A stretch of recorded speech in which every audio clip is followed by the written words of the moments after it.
ما حكم الجلوس للعزاء 3 أيام وذبح الذبائح ووضع الفرشات واجتماع القبيلة، واللي ما يحضر عندهم طال عمرك يزعل عليها أبو الميت ولا أخوه ولا؟ يا أخي، هذا الإجراءات في العزاء من تحديد 3 أيام، تفرغ من الأعمال وجلوس في البيت وقدوم الناس إليه وذبح الذبائح، كل هذا لا أصل له. هذا من البدع والمحدثات ومن الآثار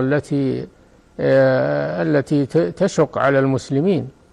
والعزاء مشروع لكن بغير هذه الطريقة. العزاء بالكلام بالدعاء، إذا لقيت المصاب أو اتصلت عليه بالجوال أو بالتلفون فإنك تقول: أحسن الله عزاءك وجبر الله مصيبتك وغفر الله لميتك.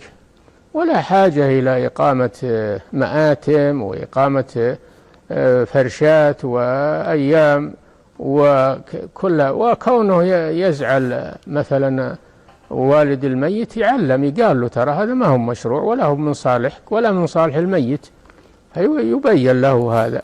نعم.